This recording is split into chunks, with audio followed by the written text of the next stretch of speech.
Para receber todas as novidades do canal, inscreva-se e se curtir o vídeo, clique em gostei. Aproveite para acompanhar a Rede Super nas redes sociais.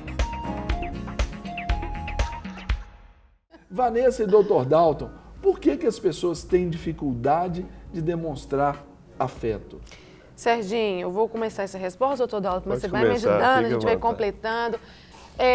Esse assunto eu acho assim, ele tão interessante, Serginho, porque como a gente trabalha com muitas famílias, né, com casais, eu escuto muito, tenho certeza que você também, Dr. Dalton, essa questão das pessoas, às vezes, não se sentirem amadas pelo cônjuge, os filhos pensam que os pais não amam, e falam, eu não acho que minha mãe não me ama, porque ela não me abraça, ela não me beija. O meu marido também acha que ele está deixando de me amar, porque ele não conversa comigo, ele não se importa, ele não me dá... Ele não me procura. Não me procura. Eu também não escondo. Eu também, isso. Não, doutor. Tá certo.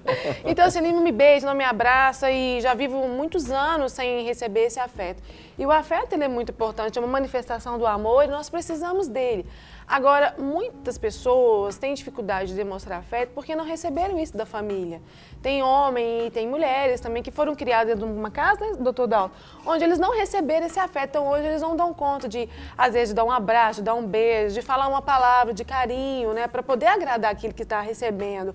Ou são pessoas que foram rejeitadas também, ou porque são tímidas demais, não conseguem demonstrar. E hoje a gente vai falar também que tem pessoas que são doentes também, Serginho. Tem algumas doenças que vão, de uma certa forma, interferir nessa manifestação dos sentimentos.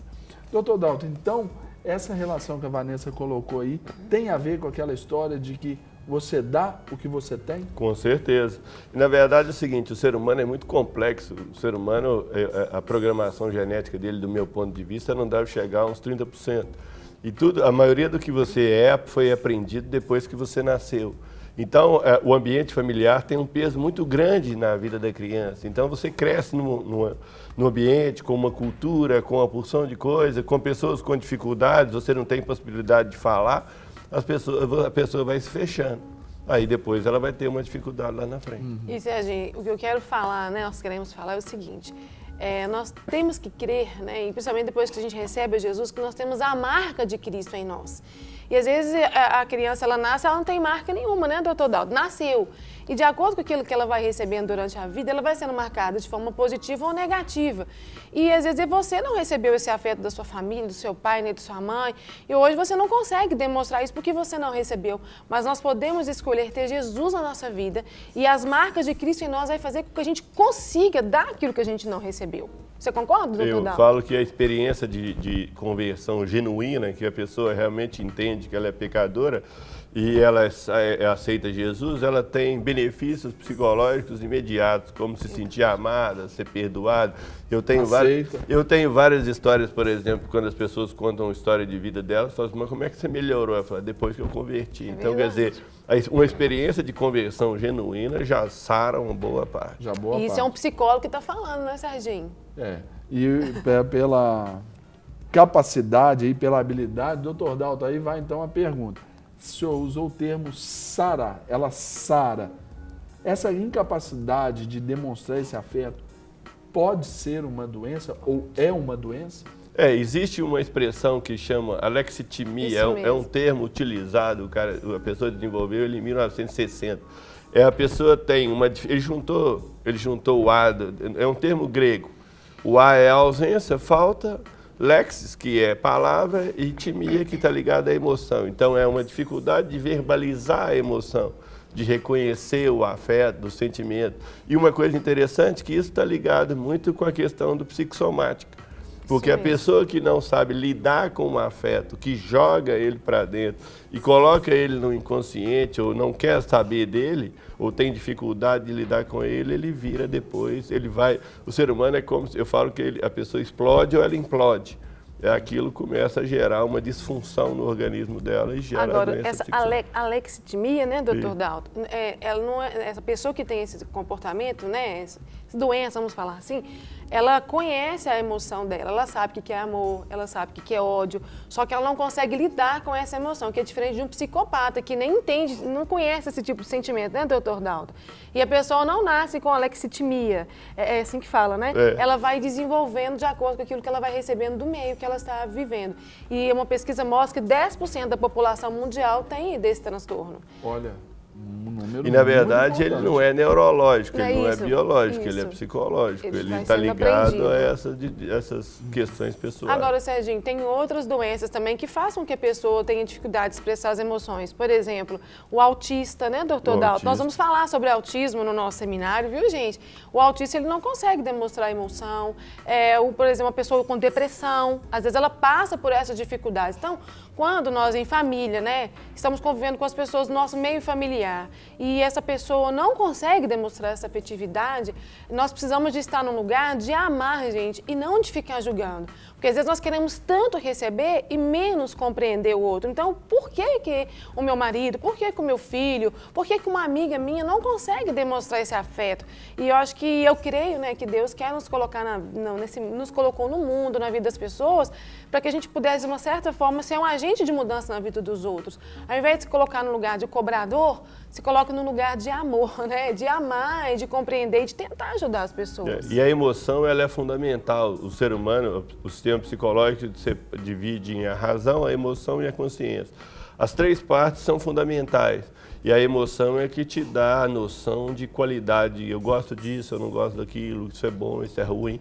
Você tem que ter consciência da emoção. Você não pode agir pelo impulso, mas você também não pode desconsiderar.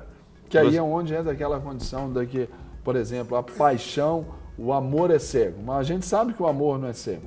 A gente sabe que o amor ele é bem racional nesse contexto, né, doutor Dalton? Então tem essa expressão, por exemplo, na paixão, é que vem esse lado irracional, que extrapola, que a gente...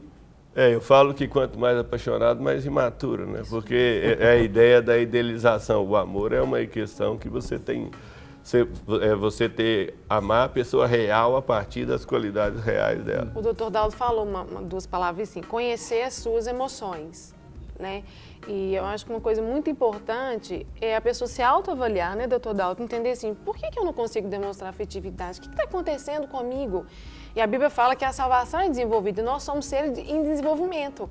Então, se você tem essa dificuldade e você percebe que isso atrapalha na sua família, nas suas relações sociais, até mesmo na aprendizagem, porque a aprendizagem é necessário existir afeto para você aprender, busque ajuda. Agora, né? Tem uma coisa importante de buscar ajuda, que essas coisas... A grande dificuldade do psicológico é que isso começa quando você é criança dentro de um ambiente familiar em que você não tem muito o que fazer.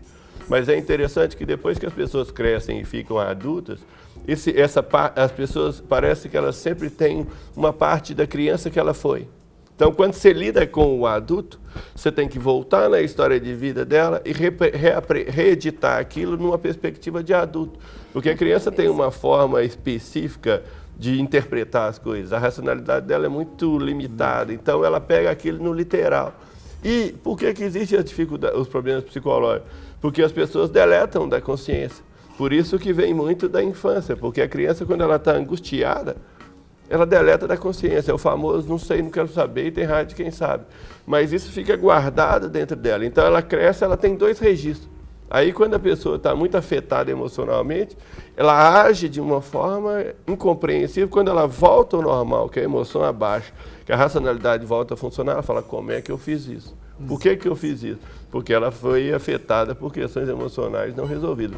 Mas isso, dentro do que é saudável no psicológico, tirando as dificuldades que as pessoas têm, por exemplo, o autismo é neurobiológico. É um distúrbio neurológico, você não tem muito o que fazer nesse sentido psicológico em relação a isso. Mas as coisas que são propriamente psicológicas dá para reorganizar. É como se fosse um processo de reconfiguração. Eu falo que diz ressignificar, né? É ressignificar. Eu falo que você tem que desprogramar o negativo e programar o positivo. Você tem que fazer uma desprogramação e uma reprogramação. Só que você não tira tudo e põe tudo. Você tira aos poucos e coloca. É o que, não sei se vocês tiveram acesso, né, a um filme aí infantil, chama Divertidamente. Divertidamente, né, a mente divertida. e mostrando ali como funcionam essas áreas. Não cientificamente, mas ali os pontos, olha, isso aí, olha, ela precisa de entrar na ilha da diversão.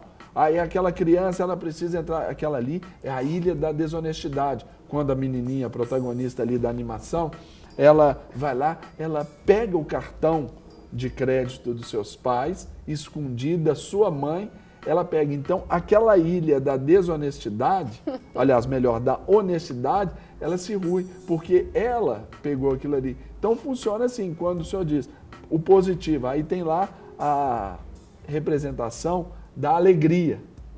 Então ela vai e age, aí solta ali aquela pérola ali, opa, agora é hora da alegria, de vencer obstáculos, de vencer momentos da vida. Eu achei muito interessante. Quando ele estava falando, eu fiquei pensando no seguinte, a gente vive uma sociedade, né, Serginho, muito capitalista, que as pessoas têm que ter tudo, tem que ter e não tem, e ser valorizado pelo que tem. E não pelo ser. E quando a gente passa algumas dificuldades na nossa vida emocional, como a gente está falando aqui hoje, a questão do afeto, tem gente que ao invés de sarar a raiz do problema, né, de buscar mesmo a terapia, um aconselhamento, vai comprar roupa, vai se divertir e não investe naquilo que é a raiz do seu problema. Então, se você tem essa dificuldade, se você vai procurar um psicólogo fazer uma terapia, não é como você compra uma blusa feia e já vem pra cá, né, Serginho, com a blusa, tá todo mundo vendo. É um trabalho que tem um tempo, né, doutor Dalton, mas que vale a pena, é um investimento. Então, faça isso, não fique assim, vivendo toda uma vida, se autodestruindo e também prejudicando as pessoas que você convive, porque o afeto é muito importante para que a gente tenha uma família saudável. Então, eu estou dizendo isso tudo para dizer para as pessoas, Serginho, buscar realmente ajuda. E outra coisa, tem uma coisa importante, não só por causa dos outros, mas principalmente para que ela tenha qualidade de vida, porque eu falo que o ser humano não nasceu assim, cresceu assim e não precisa ser assim. Então, do meu ponto de vista, 70% do que o ser humano é adquirido depois que ele nasce. É isso mesmo. Por que foi adquirido depois que ele nasce, tem jeito de modificar. Isso mesmo. E as pessoas vivem muitas vezes uma qualidade de vida muito ruim. Elas poderiam viver muito melhor. É claro que quando ela cresce assim, a pessoa acha que realmente nasceu assim. E que aquilo não tem jeito de mudar. Fácil, de imediato, mágico, não existe mesmo, não. Não existe varinha de condão, né, doutor? Você vai desprogramar. Eu falo que você tira uma coisa negativa e põe a outra. Tira uma e coloca a outra. Tira uma e coloca a outra. No início, a mudança parece ser muito lenta, mas à medida que ela vai acumulando, a pessoa vai mudando. É um processo de substituição, vamos dizer assim. É o que eu me refiro à palavra de Deus quando está lá, o apóstolo Paulo fala, e não vos conformeis com esse século, mas transformai-vos pela renovação da vossa mente. A nossa mente, ela se transforma, assim, nesse nível dessa substituição, não é, doutor Dalton? Você vai desconstruindo, né? Você desconstrói uma coisa e constrói a outra. Aquilo poderia ser uma verdade absoluta, e você descobre que, na verdade, não é. Na verdade, como você colocou, a ideia é do ressignificação. Você vai mudando as questões, vai ampliando o horizonte, vai organizando essas questões e a pessoa, aos poucos, vai modificando. É verdade. Agora, queridos, uma pergunta aqui. E sobre, por exemplo, relacionamentos, nós somos movidos por expectativas. Marido e mulher, o jovem lá, ele olha para aquela menina e quer namorar com ela, porque de alguma forma ele tem expectativas quanto à vida dela. A moça, de igual sorte, como lidar com essas expectativas não correspondidas por causa dessa dificuldade na manifestação do afeto? Quanto mais imatura é uma pessoa, por isso que é uma das melhores formas, o antídoto para que você tenha um relacionamento bom é você estar maduro psicologicamente, equilibrado psicologicamente. Porque é interessante a questão se diz que os opostos se atraem. Os opostos se atraem sim, pelo nível de imaturidade que eles têm. Eles se atraem pela diferença. As pessoas mais maduras, mais equilibradas, elas se atraem pela semelhança. Isso mesmo. Então, o que é que acontece? Eu falo com os meus clientes que eu sou um destruidor de ilusão e um construtor de realidade. Porque o fim da ilusão é a desilusão. E se você tem uma expectativa ilusória, por mais que ela demore muito tempo, ela vai chegar, a pessoa vai desiludir. Então aí é que está a questão. Quanto mais imaturo, mais iludida a pessoa é. Iludida no sentido de que ela não tenha uma compreensão real das coisas. Por exemplo, ele está apaixonado por uma menina. A primeira coisa que ele tem que saber se ela está interessada nele. Se há uma correspondência. Sim, porque se ele tiver interesse, ele achar que ela é a melhor mulher do mundo, mas ela não tiver interesse nele, acabou a história. Então ele vai achar que ele sofreu porque não sei o que quer dizer. Ele tem que ter uma correspondência. Por isso é uma ilusão você começar a criar uma porção de coisa. Agora, doutor Dalton, só completando, por isso, eu já falei isso aqui outras vezes no quadro, Serginho, vou repetir. Nós precisamos de sermos curados para poder até começar a namorar, né? Porque se você estiver doente, você vai arranjar um namorado doentinho. Tem grande chance, não tem, doutor Dalton? Com certeza. Aí se você está doente, casa com um homem doentinho, você também vai ter filho doentinho na alma. Então nós precisamos de ter pressa para receber essa cura de Deus sobre a nossa vida, para que possamos ser pessoas felizes conosco mesmo, né? Não é querer depositar, idealizar alguém para nos fazer feliz, mas já estar feliz com você, feliz com Deus.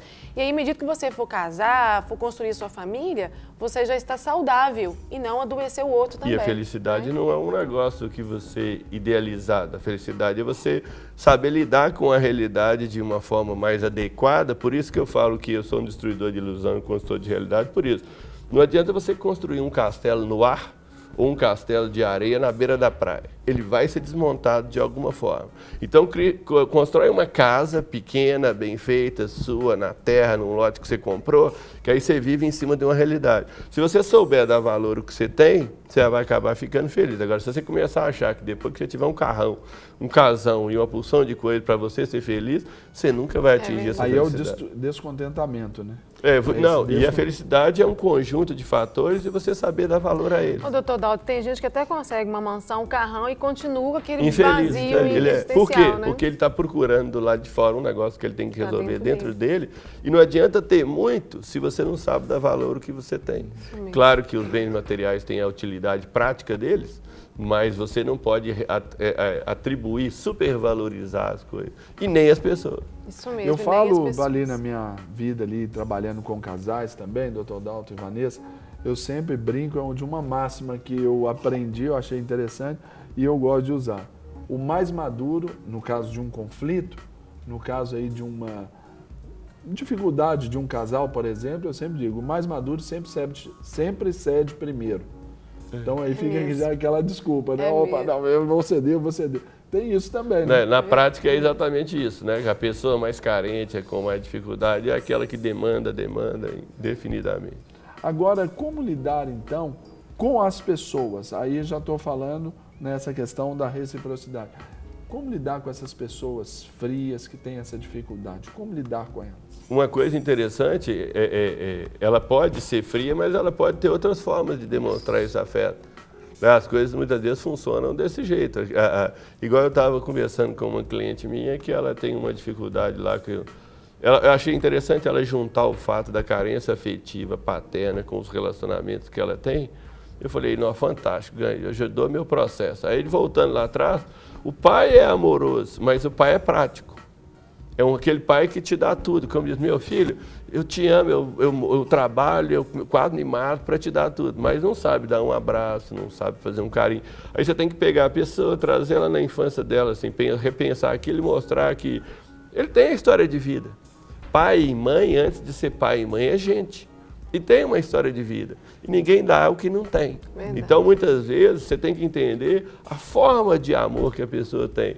E saber que ela tem uma limitação para fazer. Eu trouxe até um livro hoje, Serginho, para indicar para o pessoal, que é o livro que chama 5 Linguagens do Amor. Sensacional. Porque... Então, essa aqui, vamos já mostrar para o pessoal de casa, já ficar aqui, ó. Pedir o nosso querido Leandrinho ali, ó. Leandrinho, foca aqui pra gente. Porque, de acordo até com o doutor Dalton respondeu, né, como lidar com as pessoas que têm dificuldade de demonstrar afeto, né, Doutor Gary Chapman. Isso.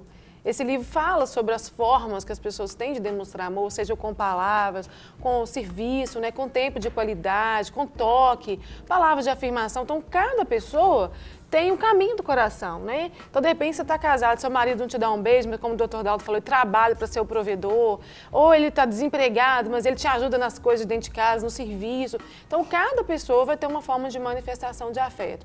Eu acho que também uma dica, se a gente como lidar com essas pessoas, é a gente, talvez o que é muito afetivo lidando com o que não é baixar um pouco o nível de expectativa e de cobrança também.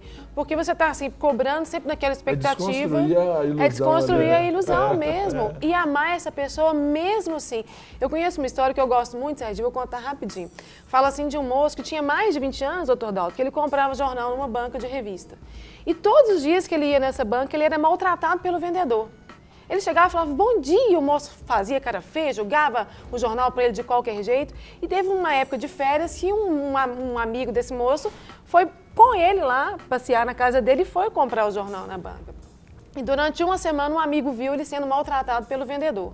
Ele falou assim, fulano, ô João, mas quanto tempo tem que você compra o jornal nessa banca? Ele falou, tem mais de 20 anos. E quanto tempo tem que esse moço te maltrata? 20 anos que ele me trata desse jeito e você continua mesmo assim comprando jornal aqui? Ele falou assim, eu continuo. E você mesmo assim continua tratando ele bem? Ele falou, continuo, porque o comportamento dele não afeta a minha forma de agir. Então, eu gostei muito dessa história. Então, de repente, você que relaciona com alguém que não age com você da forma como você gostaria, e às vezes você fica com raiva e fala, também não vou abraçar mais, também não vou beijar mais, não vou falar nada de bonito, não vou te elogiar, porque você não me elogia. Mas o comportamento do outro não pode interferir na nossa maneira de agir. Seja o que você sempre foi, o que você é, com o seu bom comportamento, com o seu bom caráter, independente das atitudes dos outros, que as outras pessoas não vêm influenciar nos seus bons costumes, na sua forma assim, educada de agir. E olha o lado positivo do outro. É muito comum quando você está trabalhando com um casal, por exemplo, a pessoa, obviamente, elas vão ali falar das dificuldades, você pergunta para a pessoa assim, o que ele tem de bom? O que ela tem de bom? Aí ela começa a listar. Aí teve uma pessoa que listou e falou assim, tem mais coisa boa do que, quer dizer, a pessoa não consegue ver o bom. E acontece também, por exemplo, num caso de um cuidado assim, se você até assim, provocando, você fala, mas seu marido, por exemplo, no caso sendo, mas seu marido é assim, acaba que a pessoa ela pode sair até defende depois. Na verdade, porque ela começa a recorrer a essas virtudes já conhecidas. É verdade. E tem a imaturidade gera a idealização. Por isso que eu falo que a pessoa apaixonada e imatura, porque ela idealiza. A pessoa cria uma idealização. O que você tem que trabalhar? O jeito da pessoa. Ele é assim, ele tem uma história de vida, ele tem o jeito dele. Agora, o que acontece? Quando uma pessoa é muito afetiva, ela quer que o outro seja afetivo. Mas o que é prático, quer que o outro também seja prático. Então, por exemplo, você dá muito afeto, mas o cara quer cuidado. Então você dá muito afeto, mas ele também não está satisfeito com aquilo. Por isso a gente tem que descobrir como que a outra pessoa se sente amada, né? Porque às vezes não é o jeito. De repente você se sente amado ganhando presente e o outro nem quer presente, ele quer um beijo. Então você tem que descobrir como que o outro gosta de receber. Como que alcançar o coração. Você usou aí um termo, caminhos do coração, é importante, né? Agora chegou aqui pra gente algumas perguntas aqui dos nossos queridos telespectadores. Um beijo aí para Marilene, para Marli e para outro aqui que não se identificou, e eles fazem algumas perguntas. Essa daqui da Marilene, de Belo Horizonte, ficou, não sei se vocês vão entender. Quando um familiar não se encontra com o outro, o que devemos fazer? Será que é no sentido físico? Um sai, o outro está chegando, o outro está saindo. De opinião, né? Ou será que eles são muito diferentes uns dos outros? Né? Ou que são diferentes. Se eles forem realmente, não tem jeito das pessoas serem totalmente diferentes umas das outras, elas têm coisas em comum. Mas se eles forem muito diferentes, é exatamente isso. Já que a pessoa ela tem que aprender a valorizar o outro. Porque o problema muitas vezes, eu falo o seguinte, as pessoas se unem inconscientemente por alguma coisa, por essa complementação na diferença ou na semelhança. Então é aprender a valorizar o outro. Porque quanto mais imatura é uma pessoa, mais egocêntrica ela é. Ela vive em função do que ela vai ganhar. Por isso que eu falo que relacionamento é equilibrado. Amor, como está lá em 1 Coríntios 3, para mim no versículo 5, diz que o amor busca o interesse do outro. Isso é amor. O que muitas vezes as pessoas chamam de amor, na verdade é um narcisismo. Eu falo que tem casais que os dois amam um só, né? A pessoa ama a si mesma e o outro a ama. Então, o ama ou a ama, quer dizer. Então, amor é buscar o interesse do outro. Se as pessoas buscassem o interesse um do outro, a briga é, eu vou fazer o que você quer. Não, eu faço. Não, o que você faz, eu faço. Quando as pessoas não têm esse nível, você tem que olhar o seu lado e o do outro. E o outro tem que olhar o dele e o seu. Só que a pessoa imatura, ela quer fazer as coisas do jeito dela. Como se o marido ou a mulher fosse uma continuidade dela. Ele não é uma continuidade, ele é uma pessoa. Não existe essa simbiose aí. Então você vai ter que entender aquela dinâmica de fazer pro lado dele. Agora, quando ela fala assim, não se encontra, eu fiquei pensando aqui, né? se for um casal que não está se encontrando, eu sempre falo assim, vamos buscar ajuda. Quando o outro não quer se encontrar, você que tem que se encontrar com você mesmo. Porque tem gente que não quer encontrar com a gente de jeito nenhum. Não quer ir na casa da gente, não quer ser amigo da gente, não quer amar a gente, não tem isso. Mas então, agora piora no contexto aqui que ela disse que é um familiar. Então, mas se não quer se encontrar e a pessoa não quer se haver com você, eu acho que a gente tem que pedir a Deus para blindar as nossas emoções. Porque as pessoas que mais nos ferem, eu creio que sejam as pessoas dentro do nosso convívio familiar, são as pessoas íntimas. Então, se ela não quer se encontrar, você já tentou de tudo, a pessoa não quer encontrar com você, busque em Deus alegria e que o Espírito Santo venha blindar as suas emoções para que esse desencontro não te adoeça a alma, né? E o interessante também é que as pessoas têm personalidades diferentes, mesmo dentro de uma casa, dentro de uma família, elas têm personalidade diferente. Agora, uma coisa que tem que ter é respeito, né? Claro. Eu sou intelectual, você é prático. Então, nós somos diferentes na forma de lidar. O que para mim é importante, não é importante para você ou vice-versa. A questão é respeitar o outro. Vocês podem não combinar e aí você vai ter um amigo do lado de fora, eu vou ter um amigo do lado de fora. Nós somos irmãos, mas não combinamos nesses aspectos, não são tão íntimos nesse sentido. Mas o respeito é fundamental. A educação e o respeito são fundamentais em qualquer relacionamento. Eu sempre digo isso aí, para qualquer relacionamento, em qualquer nível que ele se dê, pastor, ovelha, amigo, homem, mulher, tem que ter educação e respeito. E outra coisa, você tem o direito de discordar, mas você tem a obrigação de respeitar o outro. Isso mesmo. É aquela história, né? Posso discordar com tudo que você fala, mas defendo o seu direito até a morte de falar até o final. Né? E defendo o meu direito de não concordar com o que você diz. E não concordar com amor, né? Agora, Vanessinha e Dr. Dalton, aqui chega uma outra pergunta de um telespectador que não se identifica, é uma mulher, diz assim: tenho 55 anos, moro sozinha e não sinto mais emoção. Eu não consigo sentir nada por ninguém. Estou cansada de mim. O que eu faço? Tá cheirando uma depressãozinha, ela foi uma fechando, angústia, né? Ela foi fechando a vida, né? Ela foi reduzindo a vida. O ser humano é muito assim, quando ele tem uma dificuldade, ele vai fechando a vida, ele vai diminuindo a vida para não sofrer.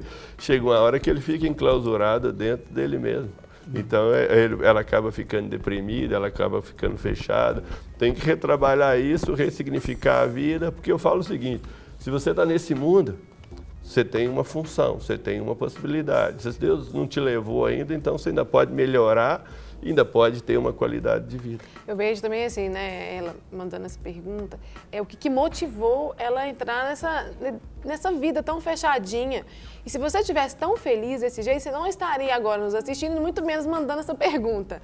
Se você manda essa pergunta, eu tenho a sensação, né, que você não está se sentindo bem. E como o Dr. Dalton falou, você está vivendo e Deus tem para você. Ela tá colocando pra fora. Está incomodando. E Deus tem para nós vida e vida em abundância. Deus não quer que você fique preso dentro da sua casa, sozinho.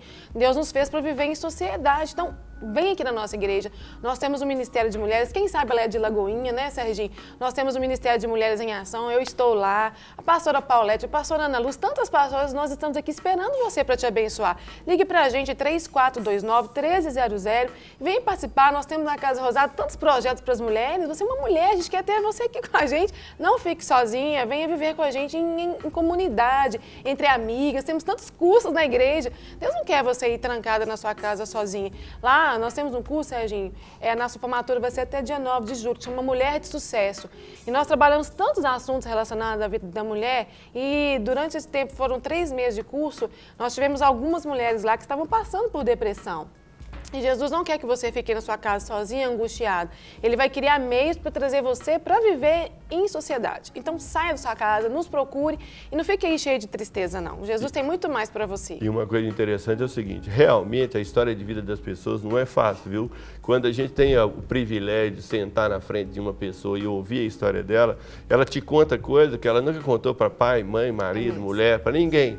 Então, quem vê cara não vê coração. Isso mesmo. Você não sabe com quem que você está lidando, olhando para a cara de uma pessoa, você não sabe com quem que você está lidando. Quando ela abre o coração, você vê. E tem pessoas que têm uma vida realmente muito difícil. Elas não foram devidamente queridas, devidamente amadas, foram muitas vezes maltratadas, aí ao longo da foram vida. Realmente. Então, assim, o que eu quero que a pessoa entenda é o seguinte: tem jeito de melhorar muito dessas coisas. Você não nasceu assim, você cresceu assim, e não precisa ser assim, né? E dá para melhorar muita coisa e aprender a lidar. Só que você tem que sarar a ferida. As questões psicológicas, o passado em psicologia, não é só o passado temporal. O passado em psicologia é quando você resolve uma coisa e ela não te incomoda mais. Então, se tem 20, 30 anos, é como se fosse uma ferida que está aberta e que ela não fecha, ela está inflamada. Sem contar o lado espiritual, que eu falo que quando ela estiver fechando, o diabo enfia o dedo na ferida para deixar ela aberta. A pessoa fica com aquela ferida, você vai ver história de 20, 30, 40 anos que as pessoas vivem e aquilo está ali. Agora, quando aquilo sara, a pessoa vive melhor. Então, existe qualidade de vida, existe possibilidade de vida, tanto no sentido espiritual em Jesus Cristo, quanto no sentido psicológico de viver a vida melhor. E tudo depende das nossas escolhas, e não precisa ficar enclausurado. E, na verdade, muitas vezes as pessoas muitas vezes estão presas do lado de dentro. Eu falo que a prisão psicológica é do lado de dentro.